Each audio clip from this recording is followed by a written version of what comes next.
the name of Allah. In today's session, we will speak about PHP. What's PHP? How we can use PHP, how to install PHP, and why we should use PHP, benefits of PHP, and the syntax, also the comments and variables in PHP. Because PHP is very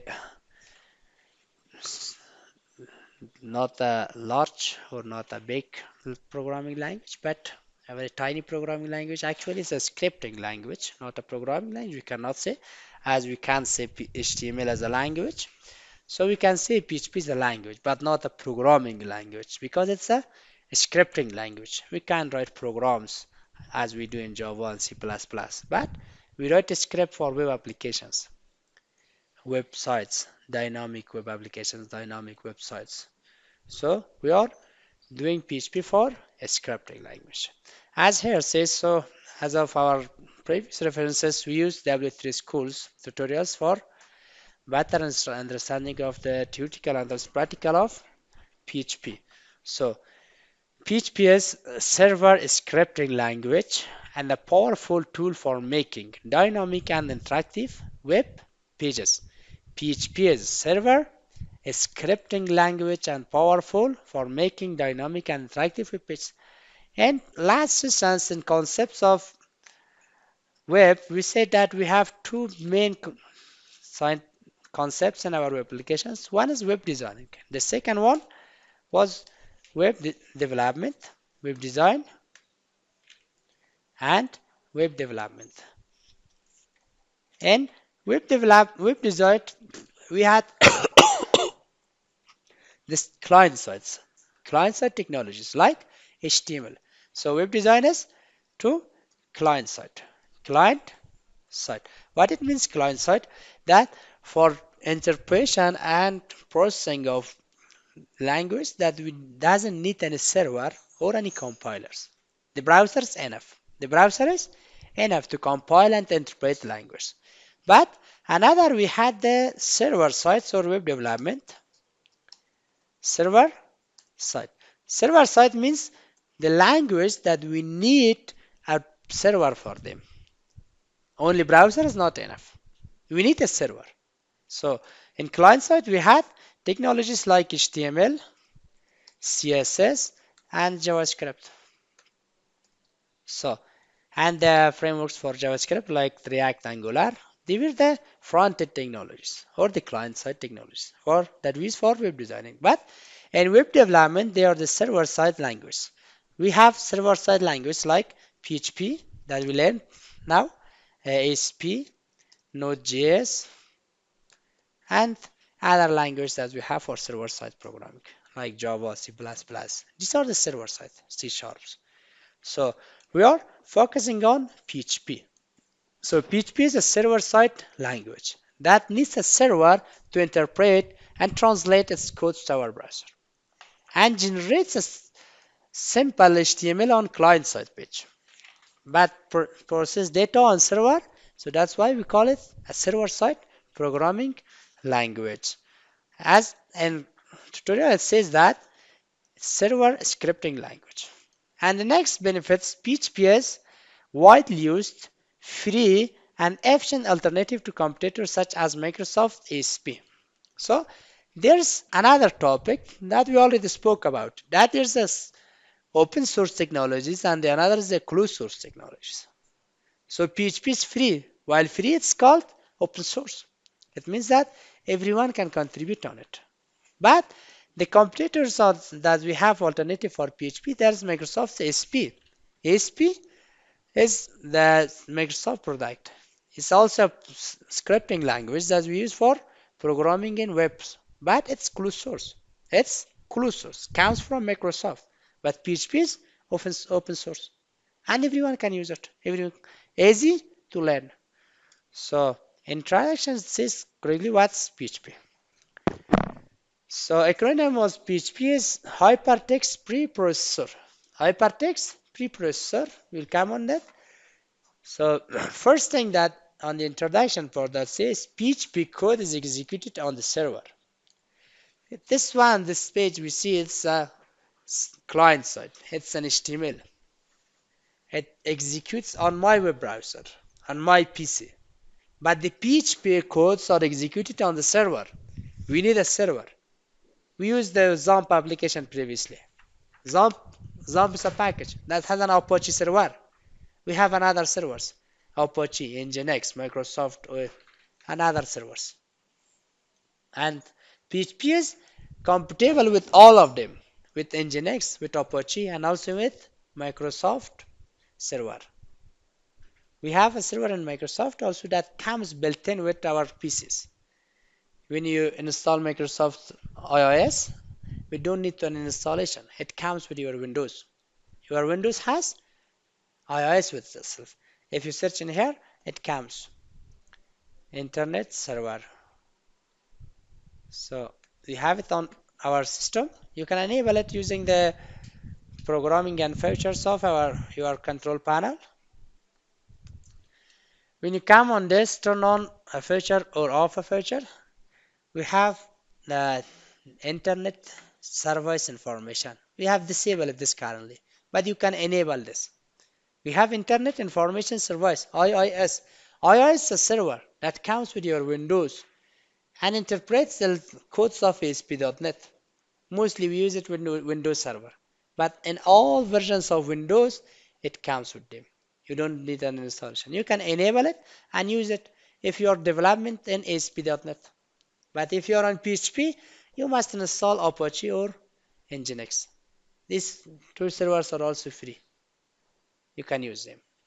So another step, what you should already know, we have some prerequisites for any language. We have some prerequisites for any language. For PHP, you must know HTML, CSS, and JavaScript. And you must be familiar with HTML, CSS, and JavaScript for working with PHP language. Why? Because we embed PHP codes or PHP tags inside our HTML programs. And also we can do it alone, but it's not recommended. You can use HTML to embed PHP code.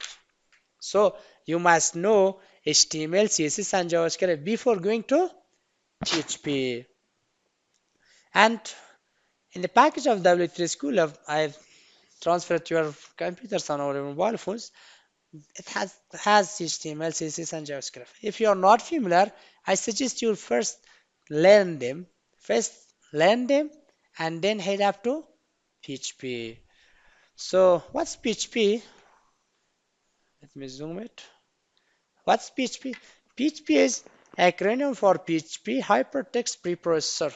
For HTML we had Hypertext Markup Language. Hypertext Markup Language. But for PHP we have Hypertext Preprocessor. You may ask, so Hypertext Preprocessor is HPP, yeah? But it's a standard that we call it PHP, not HPP or PPH. It's a standard that we call it and name it as PHP. So it's an acronym for Hypertext Preprocessor. And also PHP is open source. It's widely used. More than 75% of web applications and websites can run on PHP. They are written on PHP. So it's free. PHP scripts are executed on server. Again, and PHP is free to use and download. So we have a note here. PHP is amazing and popular language. It's powerful enough to be at the core of the biggest blogging system on the web, WordPress. You have heard the WordPress already, yeah? People create websites on that. Drag and drop system for creating web applications and websites. The WordPress itself runs on PHP. Have written on PHP. If you know PHP, you can develop WordPress themes, WordPress websites, and WordPress applications. And it's deep enough to run large social networks. And social platforms like Facebook, YouTube, and others. Some of their functions or microservices are written in PHP. Firstly, they were on PHP, but currently they have migrated to another technologies. They started with PHP, but currently they migrated to another technologies.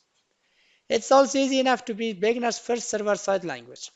So for beginners, it's recommended to start with PHP for web applications. PHP is easy to learn, easy to implement and easy to use. So next is what's the PHP file? PHP files can contain text, HTML, CSS, JavaScript, and PHP code. A PHP file, a .php file, contains HTML, CSS, JavaScript, and any other text that you want. Why? Because it's server side and it's a scripting language. While a scripting language, you can write any text on it. It will work. So PHP code is executed on server and results is returned to browser as a plain HTML. So we write PHP codes, but we get an output HTML. We input PHP codes and get output result as a HTML.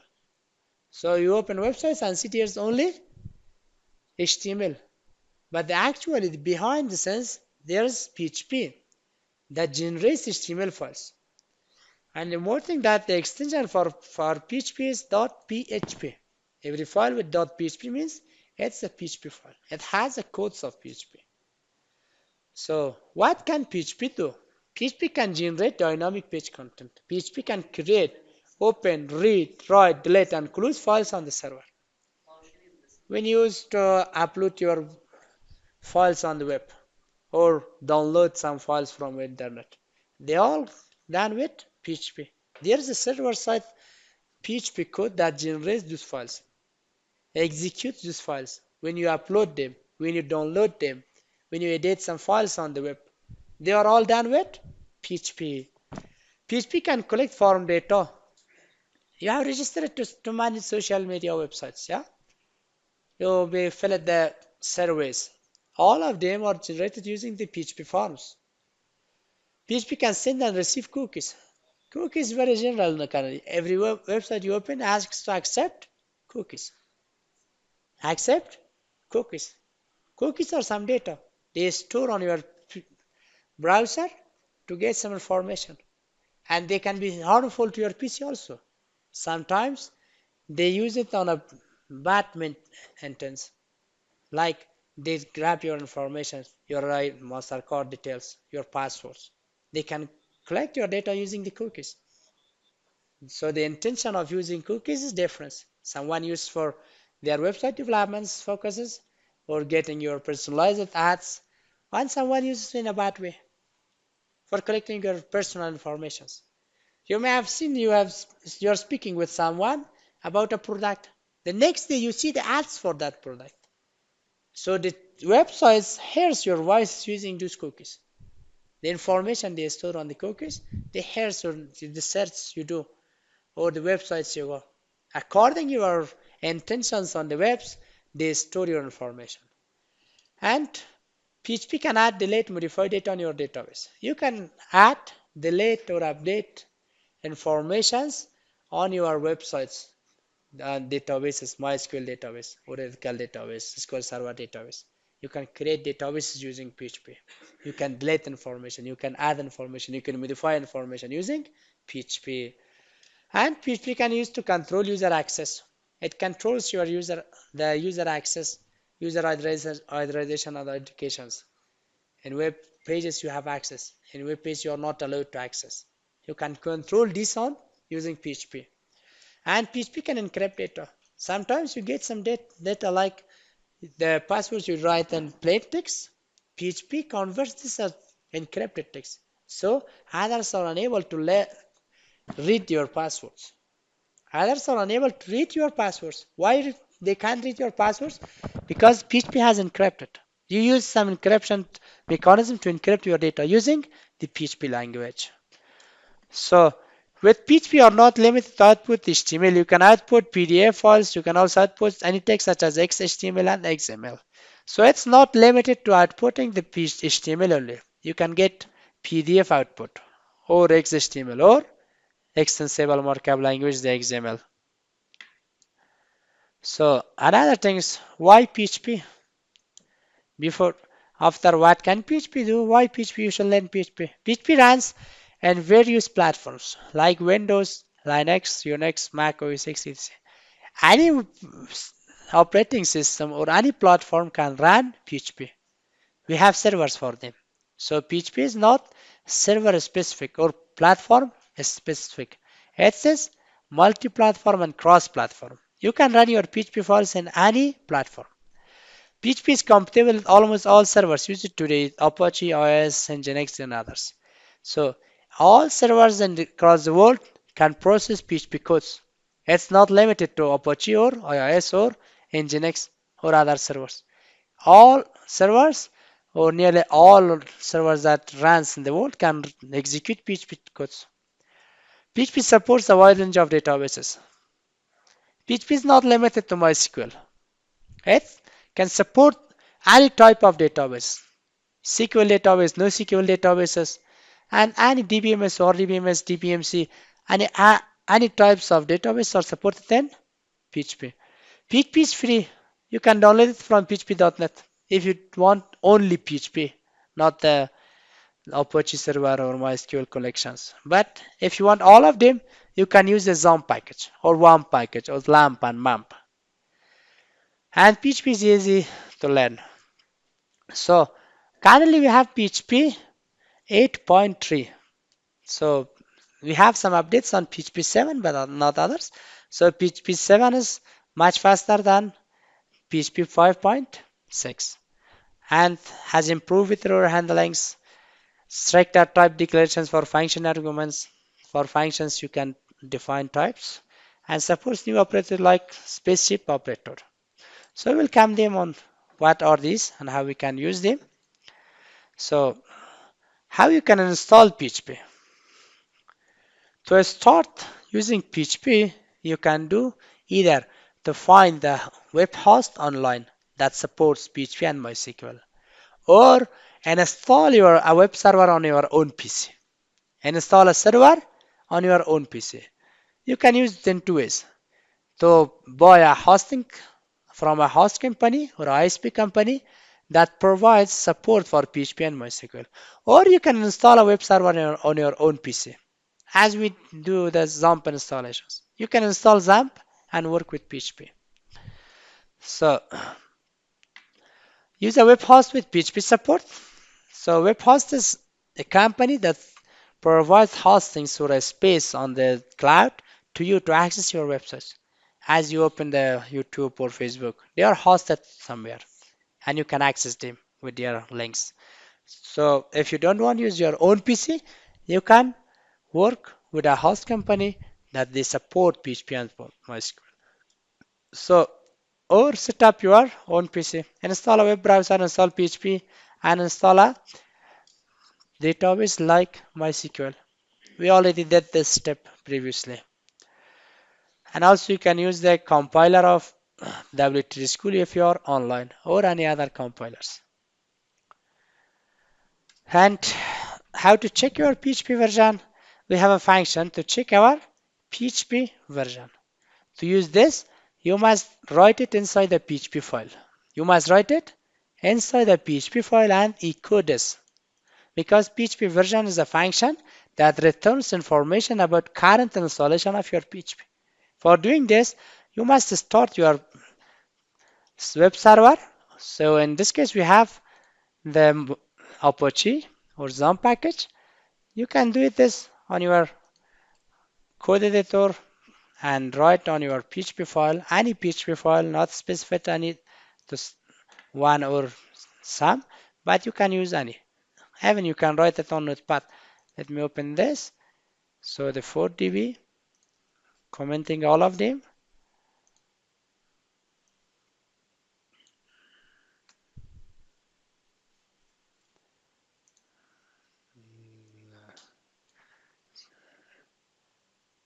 We don't need this currently. You can also, so let me comment up to this location and this line also.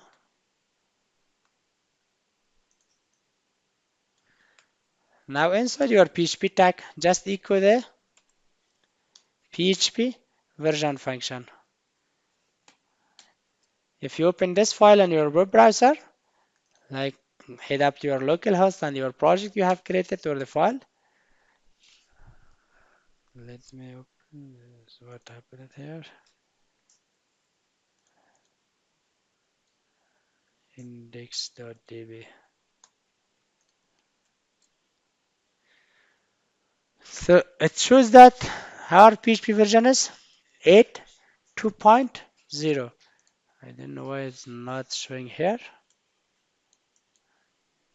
Let me equate inside the h1 tag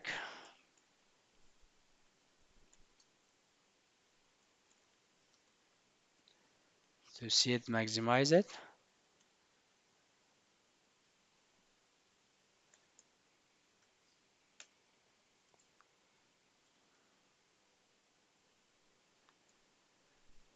Let me open this. Anyway, I don't know why it's not showing. But in here you can see that our PHP version is 8.2.0. So the latest one is the PHP 8.3, but we have installed the PHP 8.2. So it was for showing the PHP version. Another step is to know what's syntax of PHP. What's syntax of PHP? We said PHP is a scripting language, and scripts are executed in the server and outputs a plain HTML. Outputs a plain HTML. So the PHP has no complicated or hard syntax. You just need to start the tags. Two tags. First tag is the smaller and question mark, then PHP. The smaller, the question mark and PHP. Ending with a question mark and a greater than symbol.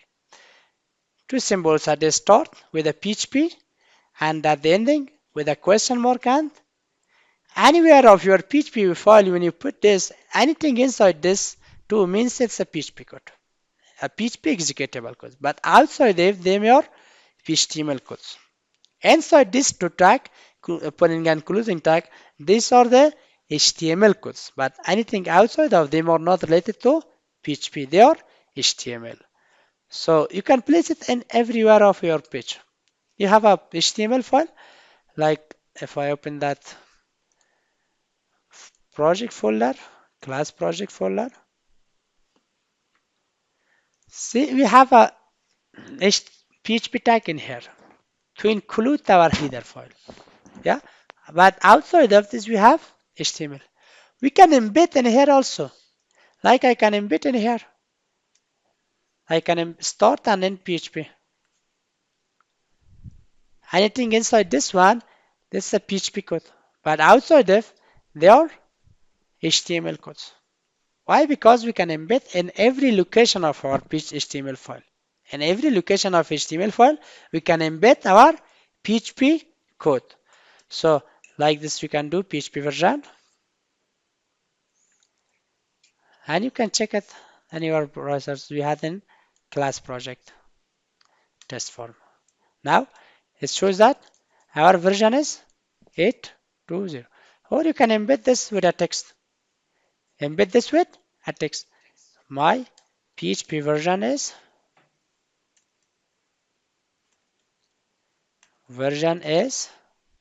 like this. And see this in here. My PHP version is 8.2.0. 8.2.0. Because they don't have any specific compiler. Script means a line of text, some lines of text without the specific structures. So, and the default extension for PHP file is .php. We have this, the testform.php, footer.php, index.php, and header.php. Anything ending with a .php, it's a PHP file. Extension for PHP are .php.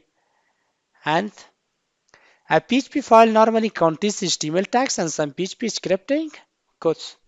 A PHP file generally, we have HTML tags and PHP string codes.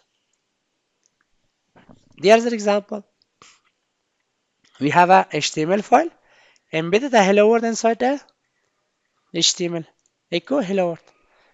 So, and another things, PHP statements end with a semicolon. Semicolon is mandatory. And PHP, Semicolon is mandatory. And you must end your statements with a semicolon. Ending without a semicolon will generate errors. It will not execute. It will not compile for you. It's mandatory. You must end it with a semicolon. And PHP case sensitivity. PHP is case sensitive. PHP is case sensitive. In PHP, keywords like if, else, while, echo, etc. classes, functions, and user-defined functions are not case sensitive. So these are not bad. Variables are case sensitive. Class names, if, else, while, and echo are not case sensitive. But variables are case sensitive. Generally, it's case sensitive. So in here I'm having example. All of them are correct. All of them are correct. Why correct? Because in here we say that classes, functions, and user-defined functions. Only these are not case sensitive. The keywords like if, else, while, do, echo, the keywords are not case sensitive. Keywords are not case sensitive. And so with keywords, we have classes that they are not case sensitive, functions not case sensitive, and user-defined functions. The functions so like we do, like I can create this here as a function. Function, my func myself, like my func. This one with this one, function, my func are same. These two are same. Why? Because functions are not case sensitive.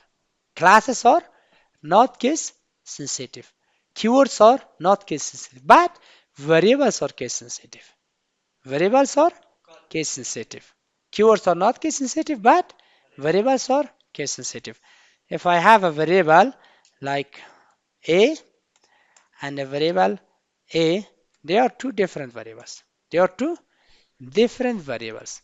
Like I have 10 here and I have a in here. These are two different variables. Why? Because they are case sensitive. But if this function with this function is the same. Why? Because they are not case sensitive. They are not case sensitive. It's a bit confusing, but generally keywords are not case sensitive. Keywords and names of class and functions are not case sensitive. Keywords, classes, and functions are not case sensitive. Others are case sensitive. So there's an example as I said, the echo with uppercase, echo with lowercase, echo with different cases are the same. Why the same? Because they are not case sensitive. Echo is a so, however, all variable names are case sensitive. These are not case sensitive, but variable names are case sensitive. And as example here, the variable color with small letters, the variable with uppercase, and the variable with uppercase and lowercase makes it our three different variables. Three different variables. But in case of keywords and names of columns, functions, and classes, they are not case sensitive. So, any point in up to here? So, do it practically on your the PCs, and we will come next lessons to continue this, and we will work on projects also.